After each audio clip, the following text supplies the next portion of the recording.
Y en esta clase los objetivos son, vamos a ver la definición de edemas, la fisiopatología, cuáles son las etiologías que ustedes tienen que pensar ante un paciente con edema, cómo lo evaluamos y por último los diagnósticos diferenciales.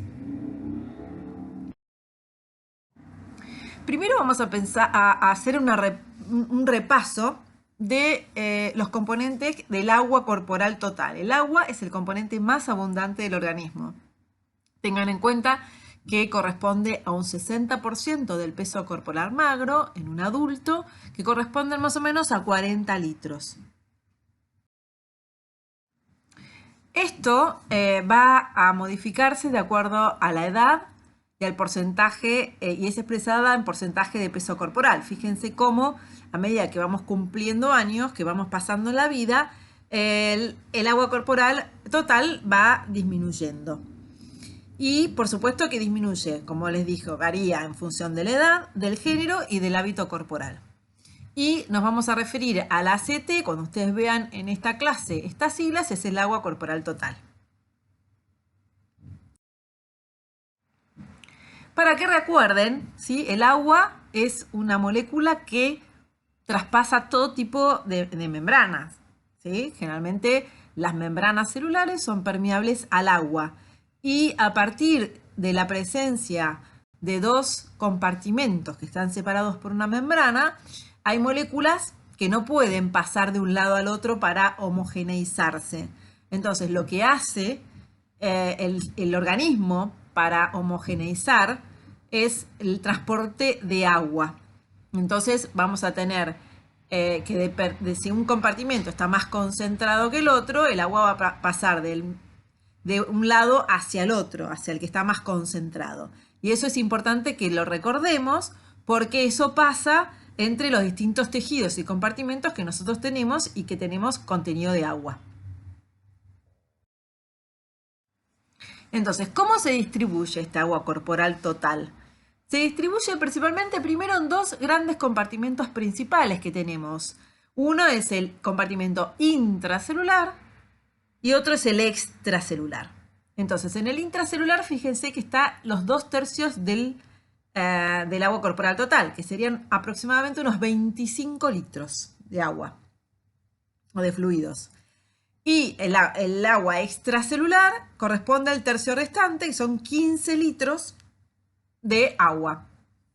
A su vez, el agua extracelular se divide en compartimento intersticial, ¿sí? Que son aproximadamente de estos 15 litros, 12 litros, y los 3 litros restantes están en el compartimento intravascular.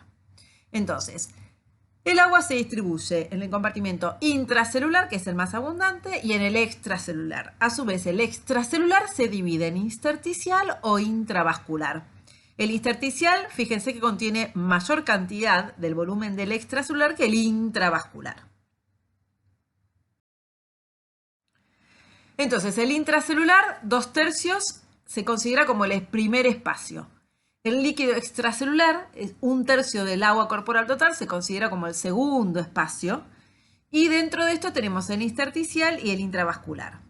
Y por otro lado, tenemos otros compartimientos que pueden ser, o espacios que pueden ser reales o virtuales, donde también se puede acumular líquido. Esto generalmente en situaciones patológicas que ustedes lo van a escuchar como tiene un aumento, por ejemplo, del tercer espacio.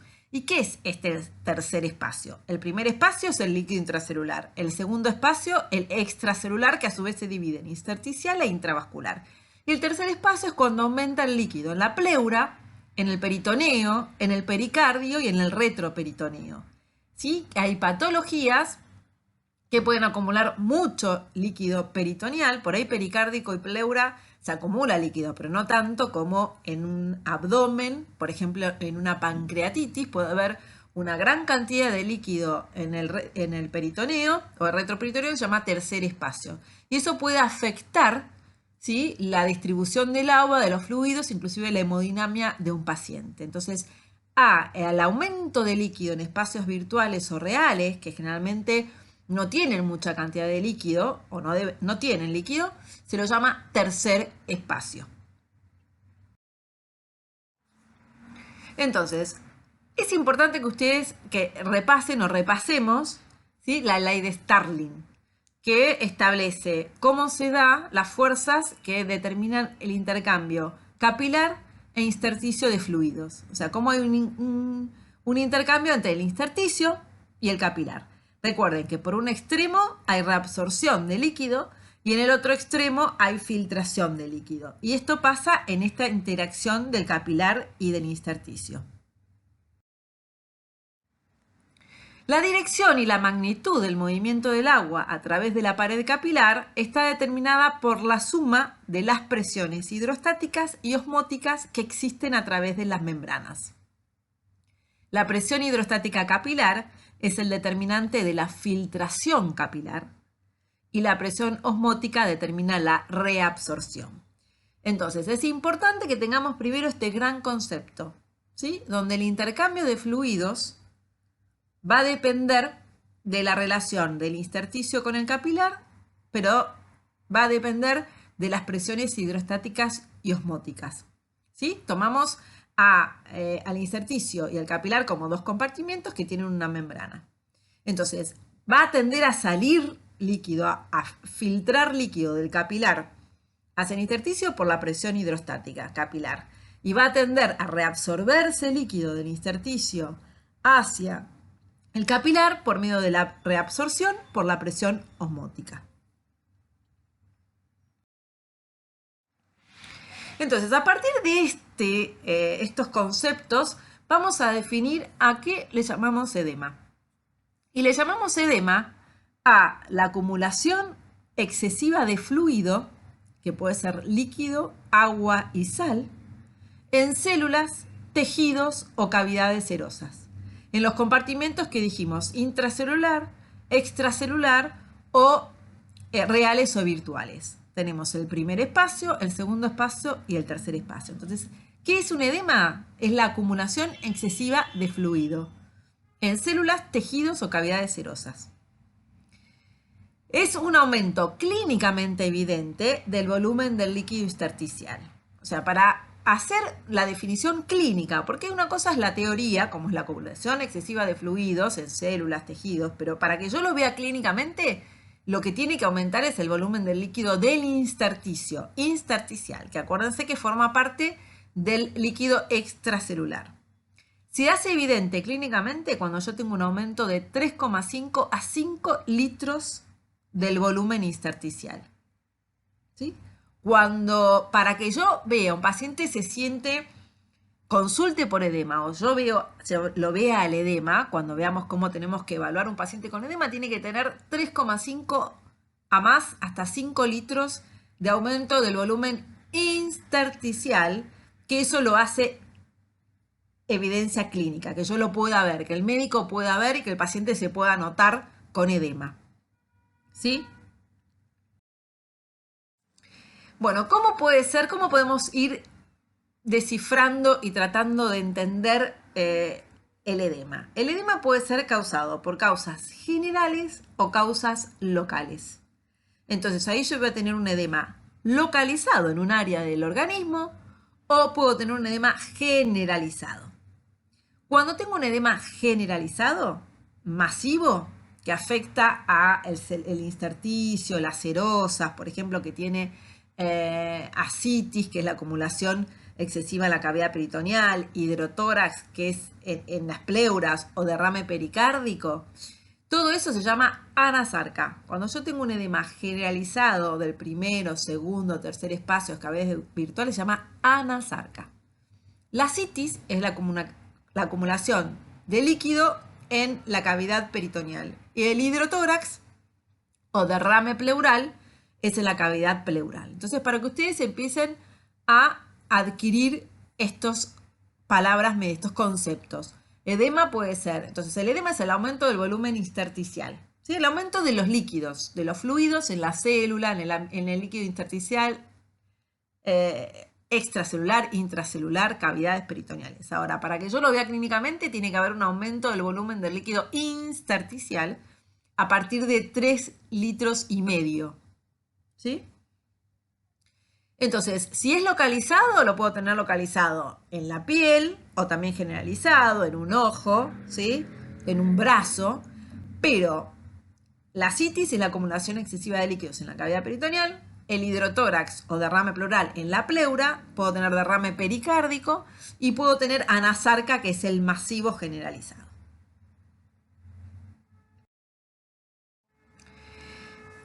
Un edema puede representar algo clínicamente leve o transitorio, ¿sí? Porque tuve un traumatismo o me quemé, ahora lo vamos a ver, y tengo edema asociado a eso, al traumatismo, una inflamación, me picó algo y tengo edema alrededor, tengo una herida, o puede ser una manifestación de una enfermedad más grave, ¿sí? Con más compromiso orgánico. Recuerden que para que sea el edema clínicamente evidente, el líquido intersticial tiene que aumentar el volumen entre 3.5 litros para arriba. Tengan en cuenta que previamente el paciente puede venir y decirle, mire, la verdad que yo aumenté 1 kilo, 2 kilos, y eso puede ser un edema oculto. En la etapa previa a la expresión clínica puede hacerse evidente un aumento del peso de 1 kilo o más de causa injustificada, y eso puede ser edema oculto. A veces pasa que las mujeres en edad fértil, los estrógenos que están perimenstrual, ¿sí? Tienen un aumento de 1 kilo, 1,5 kilos, que eso puede ser por retención de líquido, y esto es importante para los pacientes, como vamos a ver después, con insuficiencia cardíaca o con patologías que producen edema generalizado, que es importante que ellos se pesen y que por ahí el aumento rápido de un día al otro, en 2 días, de 1 kilo, 1,5 kilos, 2 kilos, tienen que pensar que puede tener un edema oculto.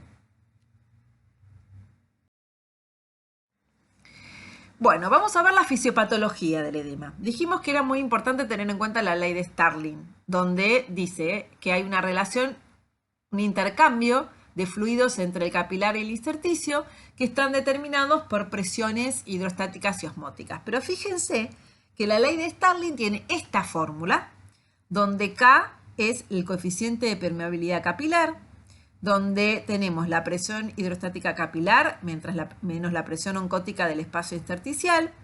Todo esto menos la resta de la presión hidrostática intersticial y la presión oncótica plasmática. Todo esto menos el flujo linfático. Más allá de que no quiero que se acuerden de esta fórmula, sí tengan en cuenta que el juego de la permeabilidad capilar, de la presión hidrostática capilar del intersticio, de la presión oncótica del intersticio y plasmática y el drenaje linfático tienen que ver con este intercambio de fluidos entre el capilar y el intersticio, que haya filtración de líquido, reabsorción de líquido. Y es muy importante que tengamos en cuenta estas componentes, porque la alteración de cada uno va a dar un tipo de edema diferente. Entonces, fíjense que la ley de Starling, por este interjuego de presiones hidrostáticas y oncóticas y el drenaje linfático, va a hacer que pueda haber un aumento de la filtración desde el capilar hacia el intersticio, o una disminución de la filtración, o puede haber un aumento de la reabsorción a través de la presión oncótica o una disminución de la reabsorción, o puede haber una alteración en el drenaje linfático. Entonces, el aumento de la presión hidrostática va a favorecer el desplazamiento de líquido desde el vaso hacia el espacio intersticial, mientras que el aumento de la presión oncótica en los vasos va a favorecer el movimiento desde el intersticio a los vasos. O sea que vamos a tener que la presión hidrostática aumenta la filtración y la presión oncótica aumenta la reabsorción. En este esquema mostramos lo mismo. Fíjense que hay un interjuego muy importante a nivel de la arteriola y de la vénula entre la filtración y la reabsorción, ¿sí? Que tiene que ver con este juego de presiones que están entre el intersticio y el capilar. Y por último, por supuesto que participa en todo esto ayuda el drenaje linfático. Con todo el exceso de líquido, de fluidos que no pueden ser manejados por las presiones entre el intersticio y el capilar, la presión hidrostática, la presión oncótica, después le queda como el basurero al drenaje linfático o a la linfa. Entonces, siguiendo el esquema de la ley de Starling, el edema puede producirse por la alteración de unos más factores de esta ecuación. Porque hay un aumento de la filtración del líquido a nivel capilar, del capilar al intersticio, o porque hay una disminución de la reabsorción de líquido desde el capilar hacia el intersticio. O sea que dos mecanismos fisiopatológicos que ustedes tienen que pensar ante un edema: tiene un aumento de la filtración o una disminución de la reabsorción, como primer pensamiento fisiopatológico. Entonces, vamos a ver, fíjense, las dos alteraciones, como dijimos, tiene que haber un aumento de la filtración desde el capilar hacia el intersticio y una disminución de la absorción desde el intersticio hacia el capilar. Es los dos primeros mecanismos que tienen que ver con la ley de Starling, con el intercambio de fluidos entre el intersticio y el capilar. Entonces, vamos a ver, para que el edema sea localizado, los factores primarios son los que determinan la ley de Starling. Tiene que haber o un aumento de la permeabilidad capilar, o una alteración de la permeabilidad capilar, o una alteración venosa o linfática. Esos son los mecanismos del edema localizado, ¿sí? Permeabilidad capilar, alteración de las presiones venosas y del drenaje linfático. Para que el edema sea generalizado, tenemos que tener, además de estos factores primarios, la presión hidrostática capilar, la permeabilidad, la presión oncótica y el drenaje linfático, tiene que haber otro componente secundario que es la retención de sodio y agua. Si yo no tengo, yo puedo tener aumento de la permeabilidad capilar, disminución de la presión oncótica, aumento de la presión hidrostática, obstrucción al drenaje linfático, me va a dar edema generalizado. Para que estos factores primarios de la ley de Starling me den un edema generalizado, por ejemplo, anasarca, tengo que tener un sistema que lleve además a la retención de sodio y agua. Entonces, ¿cuáles son los mecanismos fisiopatológicos de acuerdo a la ley de Starling ya desglosados que van a producir edema? Aumento de la presión hidrostática capilar, disminución de la presión oncótica del plasma, aumento de la permeabilidad capilar, disminución del drenaje linfático y por último, activación del sistema renina-angiotensina-aldosterona que me va a llevar a la retención renal de sodio y agua. Este último factor es el factor que me va a determinar el edema generalizado o anasarca. Los otros cuatro, el aumento de la presión hidrostática, la disminución de la presión oncótica, el aumento de la permeabilidad capilar y la disminución del drenaje linfático, son los factores primarios que pueden dar edema localizado.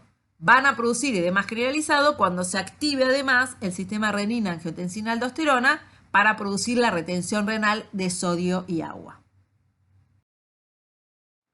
Entonces acá tienen esquematizado cómo este interjuego de presiones, estas alteraciones van a determinar los mecanismos de causa de edema, ¿sí? Disminución de la presión oncótica, aumento de la permeabilidad capilar, aumento de la presión hidrostática capilar y alteración del drenaje linfático. Y en este interjuego va a haber diferentes tipos de edema que generalmente van a ser localizados. Cuando se agrega activación del sistema renina-angiotensina-aldosterona, tenemos edema generalizado o anasarca. Vamos a empezar con el primer componente de la ley de Starling. Hay un aumento del líquido intersticial porque hay un aumento de la permeabilidad capilar. Se afecta este coeficiente de permeabilidad que se llama K. Entonces, ¿por qué puede haber un aumento de la permeabilidad capilar? Si yo tengo una membrana que hay un intercambio entre dos compartimientos, el capilar y el intersticio.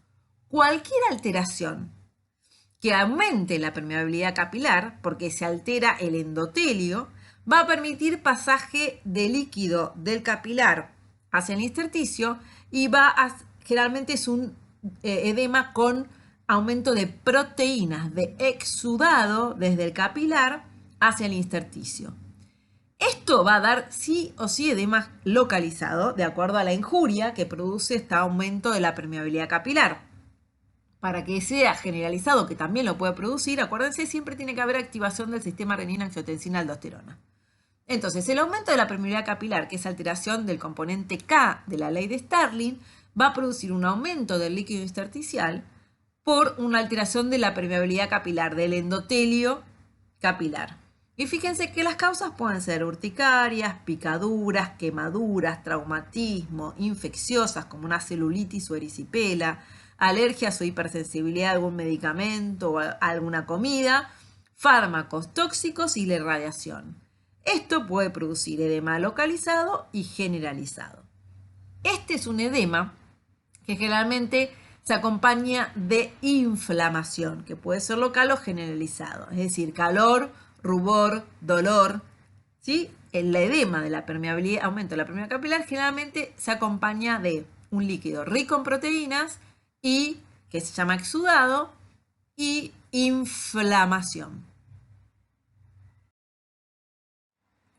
Entonces, los edemas inflamatorios y traumáticos, ¿sí?, son vinculados al aumento de la permeabilidad capilar por agresión directa, se manifiestan por dolor, aumento de la temperatura cutánea y rubicundez. Ustedes van a ver que hay aumento de líquido en esa zona, con calor o aumento de la temperatura, enrojecimiento o rubor y dolor. Enrojecimiento o rubor, aumento de la temperatura o calor, rubicundez, que es la piel rosa, ¿sí?, enrojecida, y dolor. Esto es la característica del edema inflamatorio o traumático por aumento de la permeabilidad capilar. Fíjense las características. Ven la piel que hay edema, hay un aumento del contenido de líquido, ¿sí? Acá ahí tienen ampollas, ¿sí? Y estos pueden ser por quemaduras, por erisipela, por celulitis y por urticaria, algo alérgico. La piel se vuelve rojiza, ¿sí?, caliente, hay dolor y hay edema, acumulación del líquido en el intersticio. Otra alteración es el componente QL del drenaje linfático. ¿Qué significa? Que el líquido se filtra, se reabsorbe por la presión hidrostática y osmótica y la relación entre el capilar y el intersticio, pero el drenaje linfático no funciona. Y el drenaje linfático es el que reabsorbe todo lo que no puede ser bien manejado con las presiones entre el capilar y el intersticio. Entonces nosotros podemos tener, o hay chicos que nacen con agenesia del sistema linfático, que eso es menos frecuente, y en los adultos podemos tener linfedema idiopático primario, que no se sabe la causa, pero lo cual hay comunicación de linfa en un compartimiento. La causa más frecuente es aquellas personas que se le hace vaciamiento ganglionar regional, por ejemplo en el cáncer de mama, donde se hace la extracción del tumor, se vacía los ganglios de la axila y le queda linfedema en el brazo. Van a ver que tienen un brazo asimétrico, que eso es por linfedema. Las neoplasias porque comprimen los vasos linfáticos, posradioterapia, linfangitis crónica y filariasis. Hay situaciones como por ejemplo estos parásitos filariasis que van por el drenaje linfático, pueden obstruirlo y generar esta acumulación de linfa en el intersticio, que se llama linfedema. En general, la obstrucción al drenaje linfático produce edema localizado. Entonces, se genera, ¿qué características tiene el linfedema? Es un líquido también rico en proteínas, en el intersticio, porque hay una obstrucción, el drenaje linfático regional. Crónicamente, si yo tengo esto que se cronifica, porque si a mí me sacan los ganglios, esto se puede cronificar, da lo que se llama la piel de naranja, ¿sí? Cambios en la piel. Es una piel dura, fibrótica, ¿sí? Puede ser primario o secundario a procesos neoplásicos, a parasitosis, a traumatismos o posquirúrgicos, me hayan resecado los ganglios. El más frecuente es por la resección, como les dije, de los ganglios axilares por el SEA de mama. Puede haber formas congénitas. Hay mujeres que tienen el linfedema, un aumento del linfedema en una pierna, por ejemplo, que son congénitos y sin antecedentes familiares. Este es un ejemplo de linfedema. ¿Ven el brazo asimétrico en una mujer? Cuando ustedes ven esta con la piel de naranja, las características de la piel, ¿sí? Esto es un edema duro que cuesta pellizcar, que produce cambios tróficos en la piel como si fuera la cáscara de la naranja, Y esta asimetría del brazo es la causa más frecuente en las mujeres con antecedentes de obesidad de mama que le resecaron los ganglios axilares regionales. Y estas son las características del linfedema, por obstrucción del drenaje linfático. Después tenemos otro mecanismo, como vimos, que es la disminución de la presión oncótica plasmática. Y esta causa que produce una disminución de la reabsorción del líquido se produce generalmente por hipoalbuminemia. La proteína que determina la presión oncótica plasmática es la albúmina. Cuando tenemos el valor normal de albúmina es de 3,5 o 4,5 gramos por decilitro. Cuando tenemos hipoalbuminemia importante, menos de 2,5 o más baja todavía, eso produce una disminución de la presión oncótica capilar plasmática, por lo tanto lleva a una disminución de la reabsorción del líquido hacia el capilar. ¿Y por qué puede disminuir la albúmina? Bueno, puede disminuir porque no se sintetiza, en el caso de las hepatopatías crónicas o la cirrosis, porque hay un aumento del catabolismo de la destrucción. Por ejemplo, los pacientes sépticos con procesos agudos inflamatorios consumen la albúmina. Por pérdidas entéricas, porque ahí hay alguna causa de malabsorción, como la enfermedad celíaca o cualquier otra patología intestinal, con lo cual se produce una enteropatía perdedora de proteínas, porque no se reabsorben a nivel intestinal, o porque se pierde a nivel del riñón, por ejemplo, que se llama síndrome nefrótico. O porque yo esté desnutrido en forma grave, tenga desnutrición, no la pueda sintetizar en el caso de las hepatopatías crónicas o cirróticas, que la destruya mucho porque estoy en un proceso agudo, inflamatorio, infeccioso, entonces hay un aumento del catabolismo proteico, por lo tanto las destruye, y encima por ahí no como lo que tengo que comer, y porque la puedo perder por el sistema gastrointestinal, por mala absorción, o la pierdo en el riñón, que se llama síndrome nefrótico. Todas estas son las causas de hipoalbuminemia que llevan a la disminución de la presión oncótica plasmática. Y por último tenemos el mecanismo de aumento de la presión hidrostática intersticial en el extremo venoso capilar. Y este aumento de la presión hidrostática, que lleva a un aumento de la filtración de líquido, puede producir edema localizado y generalizado. El localizado se produce cuando hay una trombosis venosa o tromboflebitis, tiene que haber una obstrucción del sistema venoso, insuficiencia venosa crónica, estados varicosos y alteración de la bomba musculovenosa. En general producen edema localizado en una pierna, ¿sí? O en las dos piernas, pero el mecanismo es por insuficiencia venosa, trombosis venosa, ¿sí?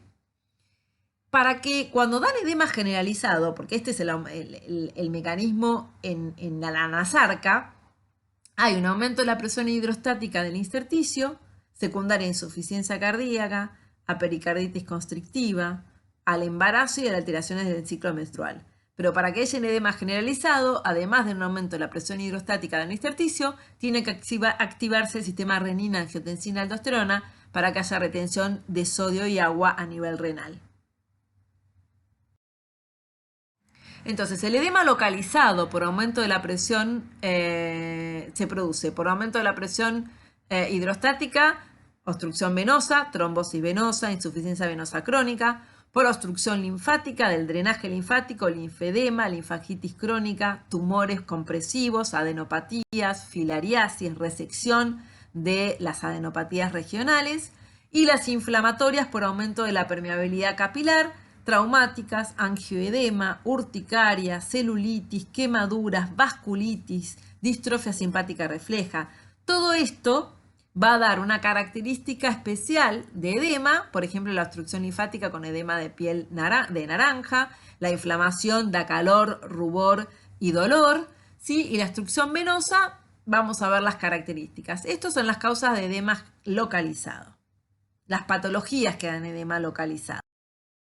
El edema generalizado tenemos por retención de sodio y agua la insuficiencia cardíaca, la hepatopatía crónica y el síndrome nefrótico. Y generalizados por aumento de la permeabilidad capilar son el angioneurótico, cíclico e idiopático, que es un tipo de edema generalizado, por fármacos o quemaduras generalizadas, ¿sí? Y ese Acuérdense que es un edema con calor, rubor y dolor, ¿sí? Por aumento de la permeabilidad capilar. Si yo les pregunto 3 causas de edema generalizado importantes en la clínica, donde hay retención de sodio y agua, ustedes tienen que pensar en insuficiencia cardíaca, hepatopatía crónica y síndrome nefrótico. Y las causas de un edema generalizado por aumento de la permeabilidad capilar con dolor, calor y rubor tienen que pensar en edema angioneurótico, fármacos y quemaduras generalizadas.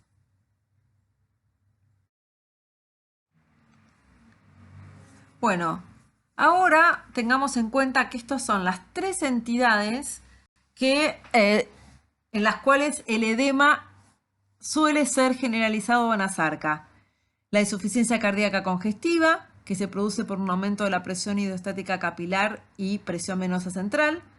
La hepatopatía crónica con o sin cirrosis, donde hay un aumento de la presión venosa portal, que es mayor a 12 milímetros de mercurio, con lo cual se determina ascitis, aumento de la presión venosa e hipoalbuminemia. Estos son los mecanismos en los cuales la hepatopatía crónica en fase no cirrótica da edema abdominal, edema ascitis y también generalizado. Y el nefrogénico, síndrome nefrótico, donde hay retención de sodio en los túbulos colectores e hipoalbuminemia. En estas 3 entidades, donde puede haber edema en algunas regiones y también anasarca, recuerden que en estos 3 se activa el sistema renina, angiotensina, aldosterona, que para dar un edema generalizado tiene que haber retención hidrosalina. Después el edema puede acompañarse con hipovolemia arterial efectiva o con hipervolemia arterial efectiva. Fíjense, los cuadros de insuficiencia cardíaca, hipertensión portal con hepatopatía crónica o cirrosis, el síndrome nefrótico, se acompañan de edema anasarca con hipovolemia arterial efectiva. Y aquellos cuadros como insuficiencia renal, las glomerulonefritis agudas y el síndrome nefrótico también se acompañan de hipervolemia arterial efectiva. O sea que el síndrome nefrótico más probablemente se acompaña de hipovolemia que de hiper, pero puede dar también hipervolemia arterial efectiva. Entonces, el edema por hipovolemia arterial efectiva son las 3 grandes patologías como insuficiencia cardíaca, síndrome nefrótico y hepatopatía crónica. Y fíjense todo el interjuego que hay de hipoalbuminemia con disminución de la presión oncótica, aumento de la presión venosa central sobre la aurícula derecha, vasoconstricción renal, disminución del volumen arterial efectivo, aumento del sistema nervioso simpático, aumento de la presión capilar, aumento del volumen intersticial, ¿sí? Y activación del sistema renina, angiotensina, aldosterona, lo cual lleva al edema. Entonces, fíjense, en el caso de la anterior era la insuficiencia cardíaca, ahora tenemos la cirrosis, que por hipoalbuminemia hay disminución del volumen plasmático, vasoconstricción renal, retención de sodio y agua, activación del sistema renina, angiotensina, aldosterona, activación del sistema simpático y edema. ¿Sí? Y acá tienen cómo hay la interacción, fíjense, en la insuficiencia cardíaca, en la lesión hepática, todo el interjuego de sistemas que se activan para que después nosotros clínicamente veamos al paciente con edema, que puede ser edema de miembros inferiores o edema facial o anasarca, derrame pleural, ascitis. ¿Cómo tenemos que evaluar? ¿Cuál es la semiología del edema? Entonces, el edema puede ser localizado y va a estar limitado a un sector debido a una alteración regional. Yo puedo tener un edema de la mano porque me quemé. Puedo tener edema de miembros inferiores porque tengo insuficiencia venosa o un edema de un brazo o linfedema en un brazo porque tengo una resección linfática o ganglionar regional. Y el edema generalizado, que es anasarca, se manifiesta en varias regiones, ¿sí? Puede haber edema de miembros inferiores, de flanco facial, inclusive después derrame pleural, derrame pericárdico y ascitis, que es el peritoneal. Pero acuérdense que siempre para que haya Nasarca tiene que participar la retención hidrosalina.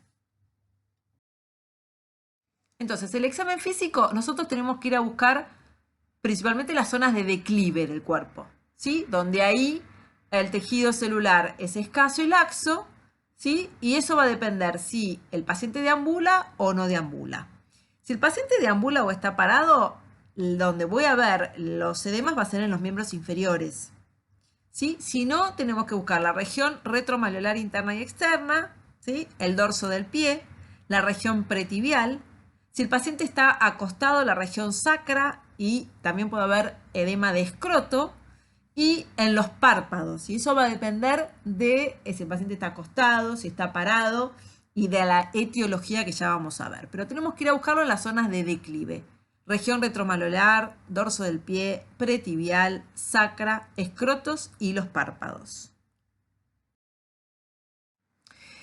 Cuando vamos a buscar el edema, que es el acúmulo de líquido en el líquido intersticial, existe lo que se llama el signo de la fobia o Godet, ¿sí?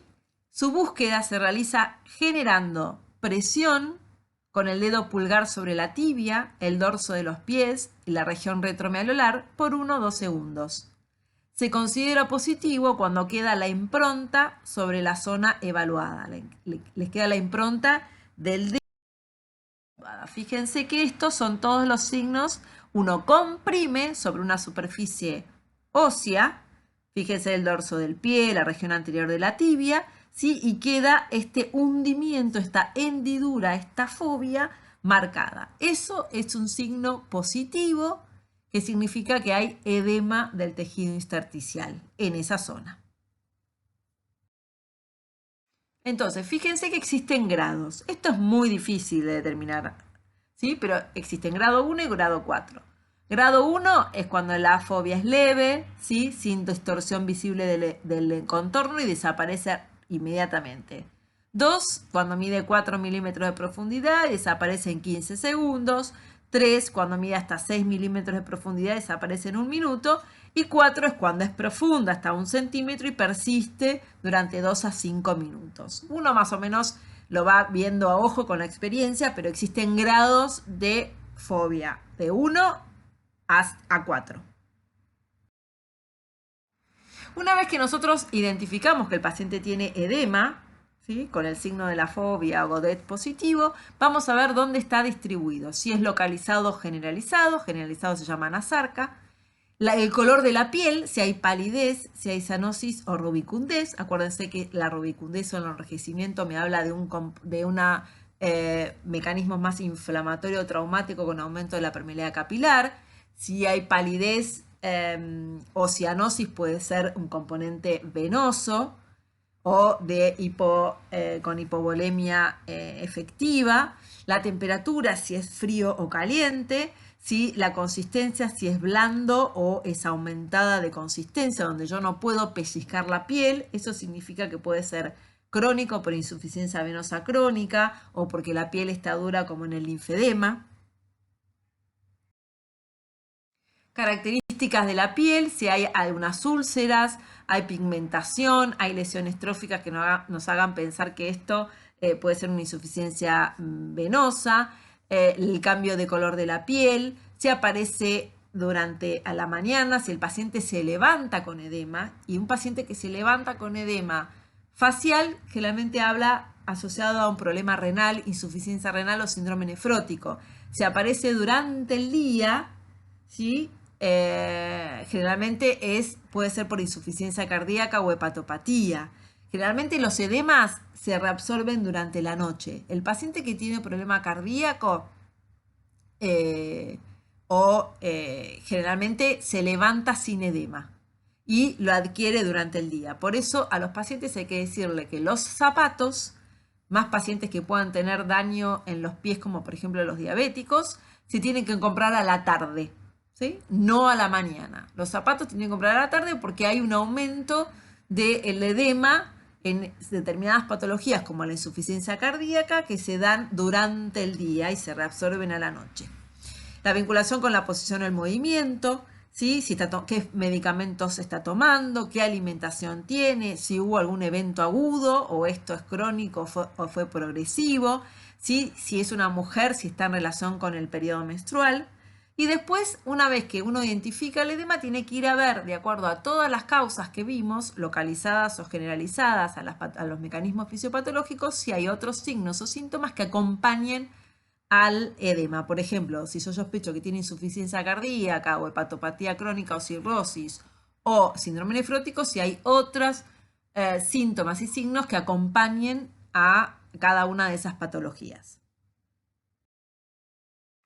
Entonces, el edema puede tener diferentes expresiones clínicas, ¿sí? Puede ser un edema, fíjense, asimétrico, como que puede darse en las trombosis venosas profundas, puede ser un edema localizado con enrojecimiento, rubor de la piel, que podría ser quemaduras, o podría ser una reacción de hipersensibilidad, ¿sí? O una celulitis, y el edema ya crónico con cambios en la piel como piel de naranja, que es el linfedema. Fíjense que además de haber un edema en miembro inferior o edema dorsal, puede haber edema bipalpebral, ¿sí? Que generalmente eso es característico de la patología renal. Puede haber edema de una sola cara, ¿sí?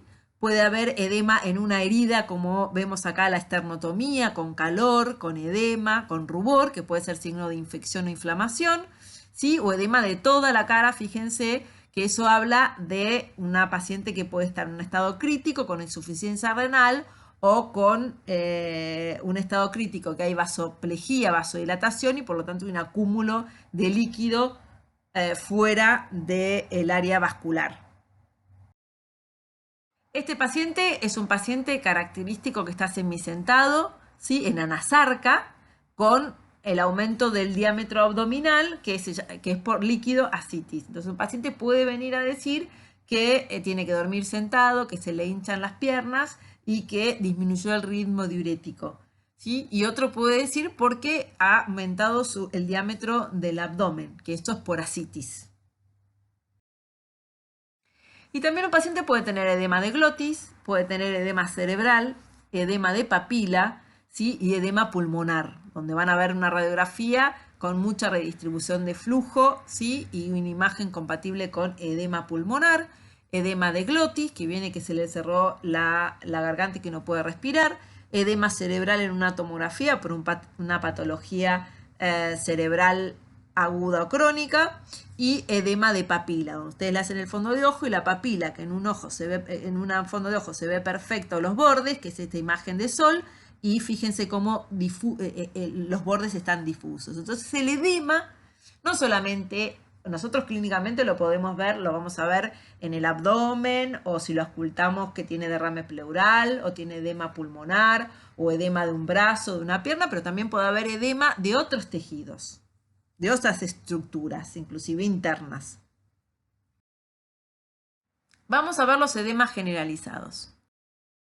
Generalizados, ¿cuál es la semiología? Nosotros tenemos que pensar en las tres patologías más frecuentes. Ustedes tienen que pensar en las patologías más frecuentes, que es la insuficiencia, una de ellas es la insuficiencia cardíaca, que tienen que preguntarle bien cómo se instaló el edema, ¿sí? Generalmente se acompaña de edema y falta de aire, que se llama disnea, ¿sí? Falta de disnea, aumenta durante el transcurso del día y generalmente en el examen físico el paciente va a tener otros síntomas de insuficiencia cardíaca, como son ingurgitación yugular, reflujo hepatoyugular, hepatomegalia congestiva, o sea, se le agranda el hígado, van a haber signo de la fobia, ¿sí? Generalmente el edema es frío, indoloro, a veces puede ser cianótico, se puede acompañar de derrame pleural, derrame pericárdico y ascitis, que es anasarca. Y en la auscultación van a auscultar estertores crepitantes por edema pulmonar, soplos cardíacos, ¿sí? Entonces el paciente va a tener un síndrome de insuficiencia cardíaca, además de edema de miembros inferiores, de edema de flanco y de anasarca. En el caso de la hepatopatía crónica, con o sin cirrosis, ¿sí? También tienen que ir viendo cómo se instala el edema, si el paciente dejó de orinar o disminuyó el ritmo diurético. Generalmente ese edema es de ambos miembros inferiores puede aparecer y después aparece la ascitis y les dice que aumentó el diámetro abdominal. Pueden tener ictericias, el tinte amarillo por aumento de la bilirrubina, pueden tener hepatomegalia o un hígado chiquito, van a tener eritema palmar, que es un enrojecimiento de la palma de la mano, van a tener nebus arácnidos y signos de hiperestrogenismo, es decir, pérdida del vello normal. Van a tener anasarca también, ascitis, derrame pleural, pueden tener derrame pericárdico. Entonces, uno tiene que ir viendo en estos pacientes qué otra patología nos puede orientar al diagnóstico con la semiología. Pero ustedes tienen que pensar en 3 situaciones en caso de anasarca: insuficiencia cardíaca, hepatopatía crónica, síndrome nefrótico.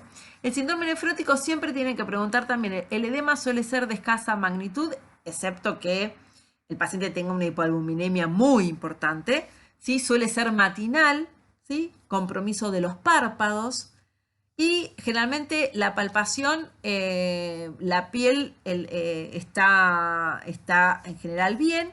Y el edema suele ser blando. Es como si ustedes pusieran un dedo sobre la manteca, ¿vieron cuando no está muy dura? Bueno, esa es la sensación del edema del síndrome nefrótico, como si hundieran el pulgar sobre la margarina, por ejemplo.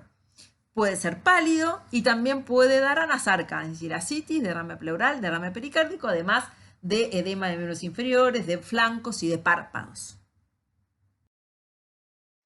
Vamos a los edemas localizados. ¿Qué patología frecuente encontrar?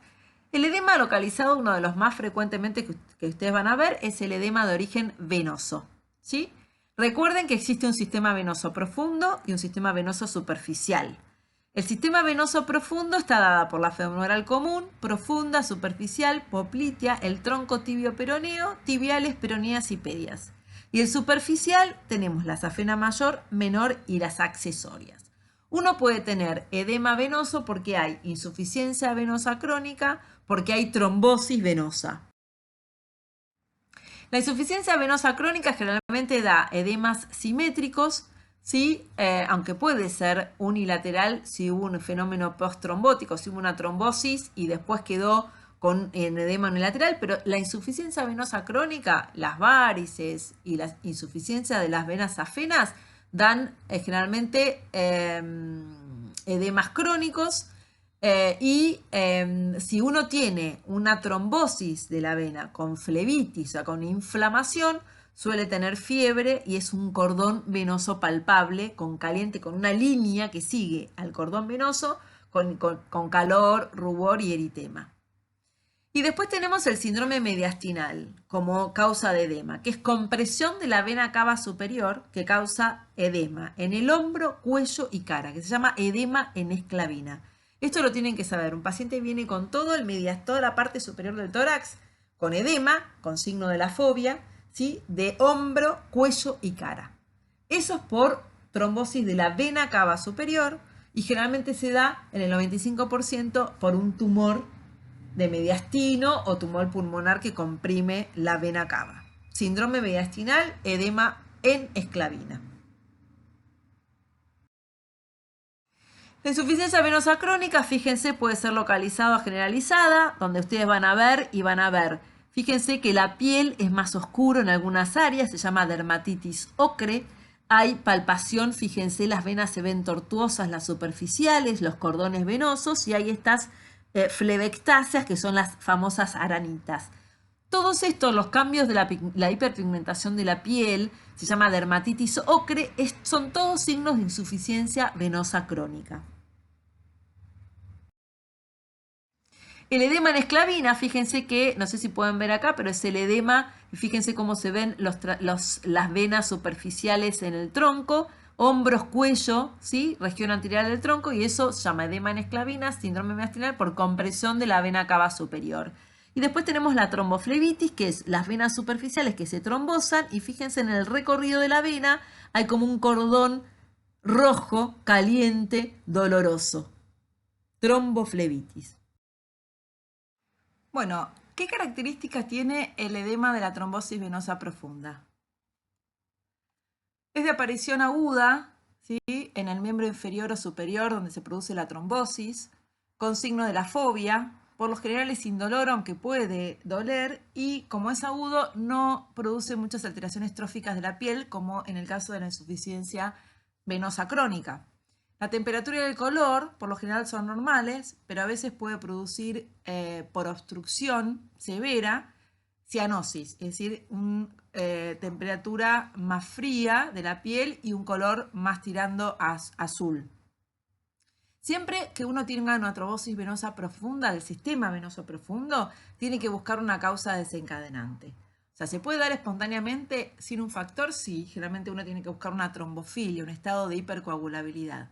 Pero ustedes lo tienen que buscar si tienen una asimetría, un edema de uno de los miembros, generalmente miembros inferiores, asimétrico, tienen que buscar si el paciente estuvo internado, puede ser el reposo, después de una cirugía, por ejemplo, ginecológica, una cirugía traumatológica, una neoplasia, los anticonceptivos en la mujer, la obesidad y la insuficiencia cardíaca en la internación aumentan el riesgo de enfermedad tromboembólica venosa, ¿sí? Y estados trombofílicos. Siempre tienen que buscar eso, inclusive en un paciente adulto, ¿sí? Tanto varón como mujer, que se interna con una trombosis venosa profunda sin un factor desencadenante, uno tiene que buscar hacer un screening de búsqueda de cáncer oculto. Y tengan en cuenta que muchas veces la trombosis precede al cáncer inclusive hasta años. El signo de Homans es un signo en el cual ustedes agarran la pierna, ¿sí? La elevan y le aparece, cuando le hacen la dorsiflexión brusca del pie y forzada, le doblan el pie, ¿sí? Hacia la cara del paciente, aparece dolor en la pantorrilla. Eso es un signo de trombosis venosa profunda. Y después, si ustedes miden la pantorrilla de una pierna y la otra y tiene más de 2 centímetros de diferencia, eso también es un signo clínico de trombosis venosa profunda. Hay veces que el paciente puede tener trombosis venosa profunda y clínicamente no ser evidente, ¿sí? Entonces, por eso, en general, tiene que aparecer, puede aparecer dolor inespecífico en la pantorrilla, edema con signo de la fobia, pero no muy marcado, o el signo de Homans, o la asimetría, ¿sí? Con más de 2 centímetros de diferencia entre una pierna y la otra, ¿sí? Cualquier obstrucción al sistema venoso profundo va a dar esta. Fíjense las asimetrías, el edema, ustedes pueden ver claramente es asimétrico. En general, como les dije, la piel no está comprometida excepto en las obstrucciones severas venosas que puede dar dolor y cianosis. O en esta entidad que les quiero nombrar que se llama flegmasia dolens. Hay dos tipos de trombosis venosa que ustedes tienen que tener en cuenta que son graves. ¿Por qué? Porque pueden llevar el riesgo a la pérdida funcional y anatómica de la pierna que haya que amputarlos, que son la trombosis cerulea y alba, ¿sí? La trombosis se produce porque hay una trombosis venosa masiva, profunda, tanto superficial, profunda y de las colaterales, lo cual genera una gangrena gaseosa. Ustedes imagínense que en la pierna, la pantorrilla no se puede expandir, ¿sí? Porque es un continente que tiene un limitado para albergar líquido y fluidos, con lo cual ese aumento de la presión dentro de la pierna genera compresión de arterias, además de la compresión ya del sistema venoso superficial y profundo, de arterias y de venas, con lo cual la pierna se puede producir gangrena de origen venoso y llevar a la amputación. O lo que se hace, hay que abrir, hacer fasciotomías para descargar la presión o lleva al riesgo de amputación. Y esto uno tiene que tener en cuenta cuando un paciente empieza a tener la pierna fría por la trombosis, mucho dolor, ¿sí? Y empieza a cambiar la coloración de la piel. Flegmasia dolens. ¿Cuáles son otras causas de edema? Tenemos el angioedema y las asociadas a drogas, a fármacos. Por eso es importante en la anamnesis hacer una anamnesis preguntando qué fármacos se está tomando, porque hay algunos, como por ejemplo los antiinflamatorios no esteroides, cualquier antiinflamatorio al inhibir la síntesis de prostaglandinas da edema, algunos medicamentos para la diabetes, sí hay medicamentos, algunos bloqueantes de los canales de calcio, que dan edema, inclusive edema de miembros inferiores. Y después es el angioedema. El angioedema es una reacción de hipersensibilidad o anafiláctica que se produce en minutos u horas, ¿sí? Generalmente se da la característica que ustedes dicen que una persona comió algo que podía tener alguna especie, algún condimento o un medicamento y de golpe, ¿sí?, se le produce edema de una de la parte de la cara, de los labios, de las vías aéreas. Se llama angioedema. Otra causa es el embarazo, ¿sí? Donde hay aumento de la retención de sodio y agua, disminuye la concentración plasmática de la proteína por aumento del volumen de fluidos, ¿sí? Aumenta la presión hidrostática capilar, porque hay compresión del útero sobre una cava. Entonces, el edema en el contexto del embarazo es esperable. Eso no quiere decir que en el embarazo también haya riesgo de tener, por ejemplo, una trombosis venosa profunda, otros factores de riesgo, pero el embarazo per se es causa de edema. Y otras causas, para que tengan en cuenta, para nombrarlas, es lo que se llama la entidad distrófica simpática refleja, que generalmente es un edema unilateral acompañado de dolor quemante, hiperestesia, es decir, un aumento de la sensibilidad, hiperhidrosis, mayor humedad de la mano y cambios que como que la piel se va atrofiando.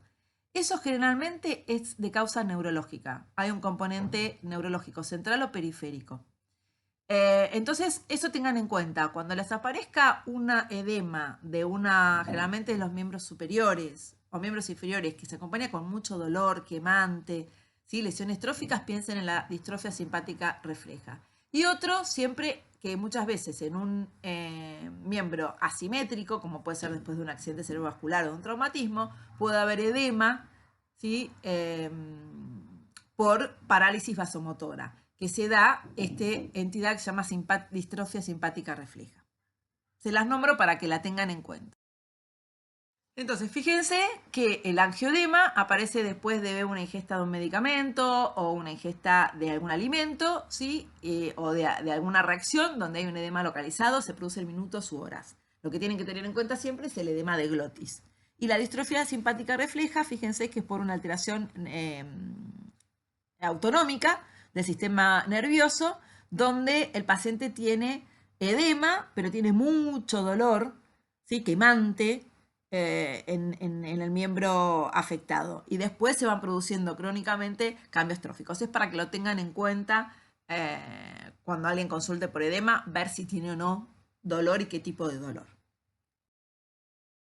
Bueno, después tenemos otras causas que en general dan compromisos de la piel, edema y compromisos de la piel con inflamación, como es el eritema nodoso, la vasculitis y la paniculitis. El eritema nodoso son nódulos subcutáneos, rojizos, ¿sí?, dolorosos, que aparecen en la parte anterior de las piernas.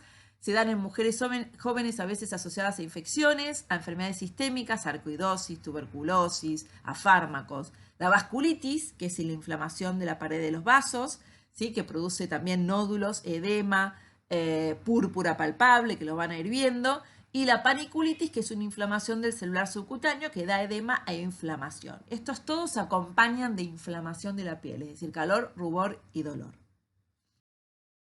Entonces, fíjense que estas son fotos son nódulos en las partes anteriores de las piernas, ¿sí?, sobrelevados, dolorosos, calientes. La vasculitis con la púrpura palpable, ¿sí?, que son papulitas que se palpan sobrelevadas. Y después la paniculitis, que es enrojecimiento de la piel y edema. Y por último, tenemos otra entidad que se llama edema idiopático, ¿sí?, que se produce en mujeres jóvenes, que puede asociarse al ciclo menstrual, ser persistente o intermitente, ¿sí?, que no aparentemente estaría relacionado con un aumento de la permeabilidad capilar, pero no hay una causa determinada, no hay una enfermedad, una causa clara. Edema idiopático. Recuerden que son mujeres por ahí generalmente jóvenes, que pueden estar acompañadas de la obesidad y que muchas veces se acompañan dentro de un trastorno psicológico. Como no se sabe la causa, por ahí se lo atribuye a alguna causa psicológica, pero se llama edema idiopático. Bueno, una vez que repasamos la fisiopatología y vimos las causas de edema y cómo se manifiestan, ¿cómo estudiamos un edema? Como siempre, ustedes van a ver acá en semiología, lo importante es la anamnesis, ¿sí? Preguntar las características del edema, como vimos, una historia clínica, ver cuándo aparece, cómo aparece, cuánto tiempo hace que aparece, qué características tiene acompañantes, si es generalizado o localizado, si hay cambios en la piel, si hay dolor, ¿sí? Si hay otros signos, por ejemplo, en el caso de insuficiencia cardíaca, de hepatopatía crónica o de síndrome nefrótico.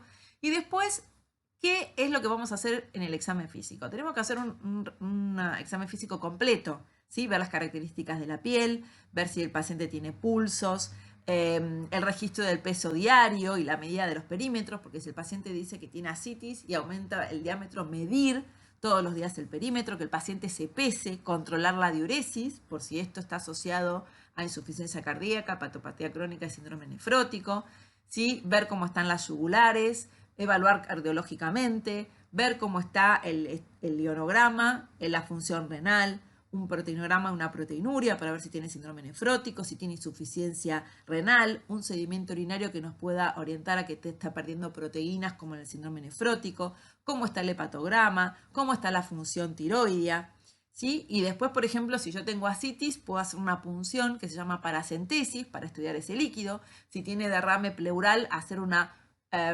toracocentesis, un drenaje del derrame pleural para estudiarlo, un electrocardiograma, si pienso que tiene una causa cardíaca, radiografía de tórax para ver si además del edema de miembros inferiores clínicamente evidente tiene derrame pleural, ecografía abdominal o de pleura.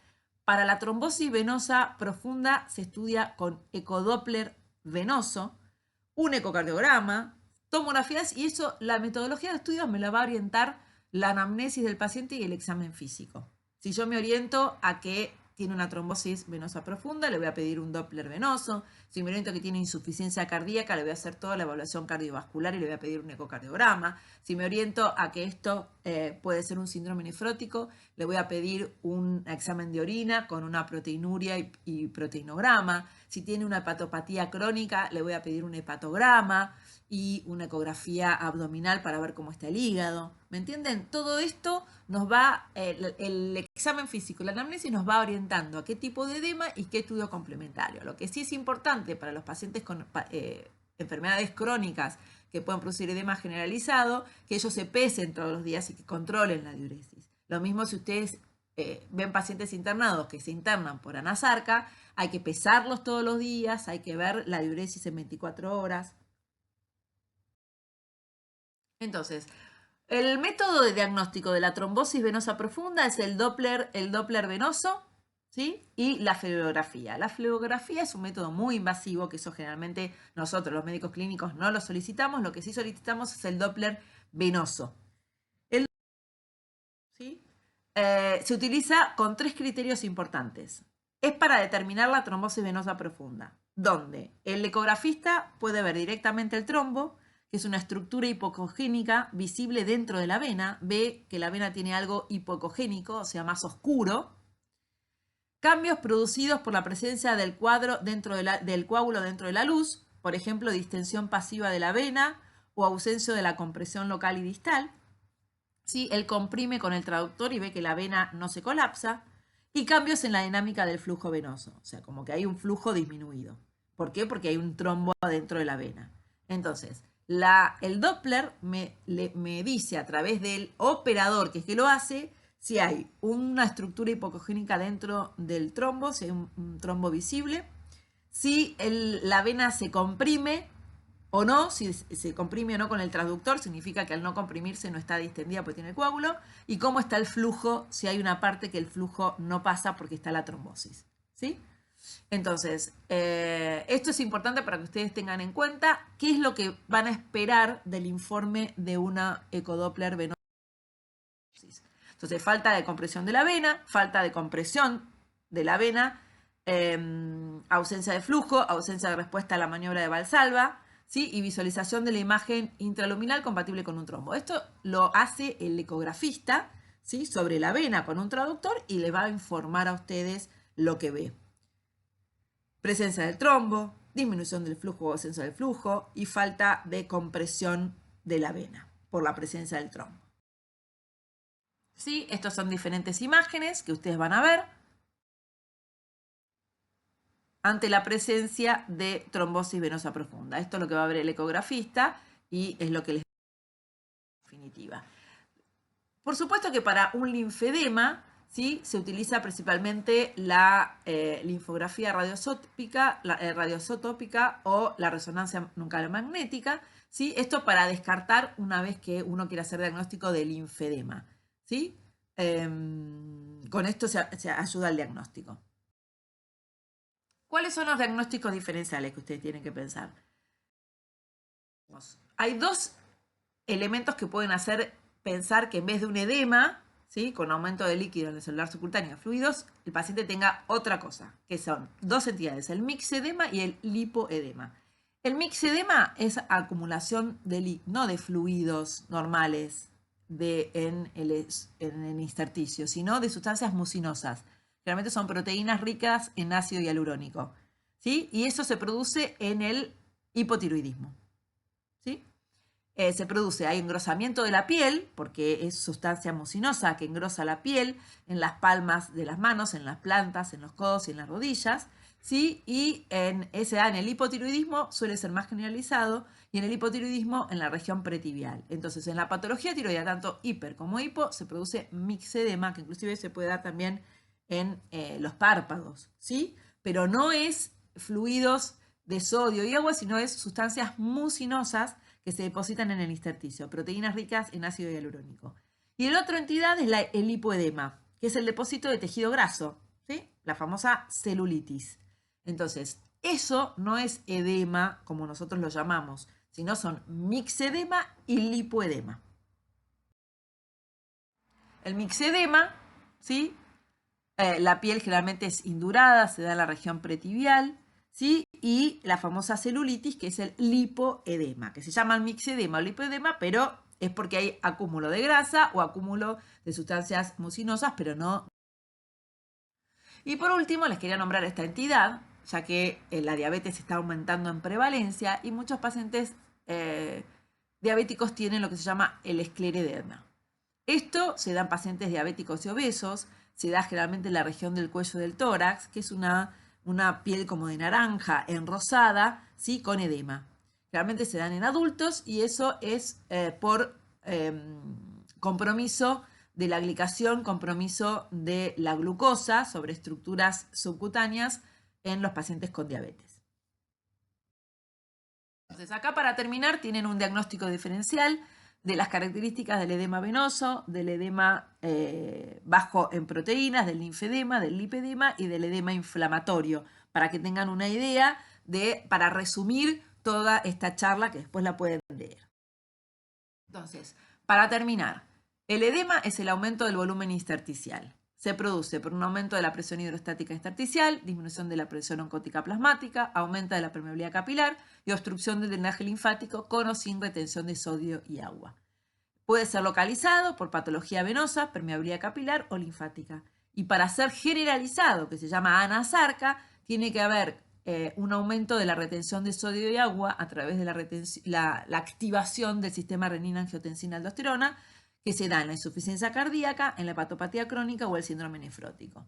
Hay que hacer una buena anamnesis completa para ver los antecedentes del paciente, qué está tomando, en qué momento del día se le da edema, qué características tiene, si se acompaña de síntomas asociados en la piel o síntomas sistémicos, si es agudo o crónico, localizado o generalizado.